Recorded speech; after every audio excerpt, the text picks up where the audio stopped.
दोनों पार्टीज़ यानी कि ईरान और अमेरिका इस वक्त अड़े हुए हैं, लेकिन एक तीसरी पार्टी भी है इसके अंदर जिसको हम ज़्यादा डिस्कस नहीं कर रहे हैं। पिछले दिनों इंटरव्यू भी दिया है नेतन्याहू ने, क्योंकि ये एक्चुअली तो अगर आप सेंटर बर्नी सैंडर्स का ट्वीट देखें रिसेंट वाला भी, तो वो कह रहे हैं कि नेतन्याहू के कहने पर ये जंग स्टार्ट हुई है, जो कि पूरी दुनिया जानती है।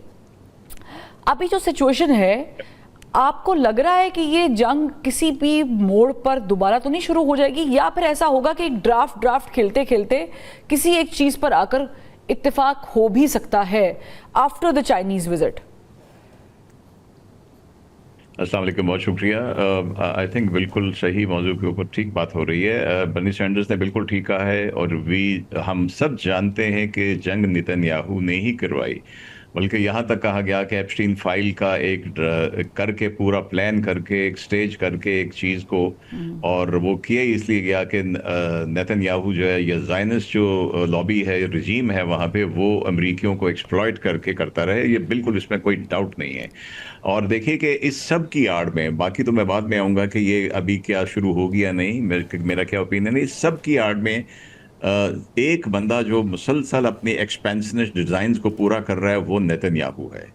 ना वो उसने गाज़ा में उसने जो रिस्पेक्ट की है सो कॉल्ड सीज फायर जिसको कहते हैं, और लेबनान में देखिए कि हर रोज़ वो 3 से 4, 5, 6 विलेजेस को, टाउन्स को नोटिस देते हैं 24 आवर्स का। उसके बाद बॉम्बिंग करते हैं, कारपेट बॉम्बिंग, उसको रबल्स में करके उसके बाद वो अपनी वो जो रेडीमेड वो स्लैब्स लेके तो अपनी दीवार आगे बढ़ाए जा रहे हैं। वो अपने काम में लगा हुआ है। वो इस तरफ नहीं आ सका एक्सपेंशनिस्ट डिज़ाइन में, तो उस तरफ जा रहा है। तो वो अपना काम में लगा हुआ, उसको कोई नहीं देख रहा है इनमें से बड़ी ताकतों में से सबको, क्योंकि नेतन्याहू ने ट्रंप के थ्रू सबको अपने तेल की, इकोनॉमी की, एग्रीकल्चर की और इन चीज़ों की डाल दी है।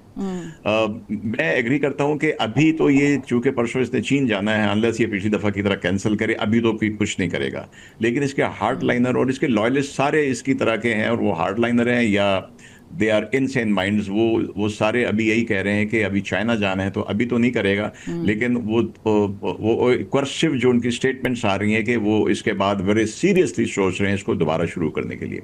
मेरे नज़दीक दोनों अड़े हुए बात को मैं इस तरह से कहूँगा कि ईरान के लिए मैटर ऑफ प्राइड है, मैटर ऑफ प्रेस्टीज है, इसके लिए ईगो का मसला बना हुआ है।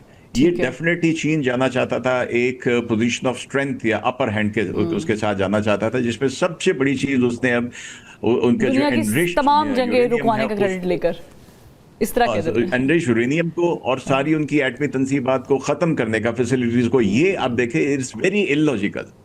आप अपना पीसफुल पर्पसेस के लिए भी कर सकते हैं, तो ये उसके ऊपर नहीं। तो ये फ्रस्ट्रेशन है जिसकी कल उसके अल्फाज देखे ना, नॉर्मल भी कोई उसके अल्फाज अच्छे नहीं होते ट्रम्प के, लेकिन ये कि it's a piece of garbage, it is stupid. अब ये इस तरह के वर्ड इसको कहना, उससे कोई रीजन नहीं दी कि क्यों नहीं है, एक्सेप्ट बाद में कि जी न्यूक्लियर के ऊपर वो हम इसको नहीं करने देंगे। तो it more of frustration Trump की। लेकिन I would add one point here Ibrahim साहब, जो कुर्द के हवाले से ही स्टेटेड कि we thought that they might give weapons to laymen and they will come out, ये भी रिसेंट का ही उनका बयान है, और वो बड़े डिसअपॉइंटेड लगे विद कुर्द्स। तो इसका मतलब है कि जो ट्रम्प साहब को स्केच खींच के इधर वे नेतन्याहू की तरफ से या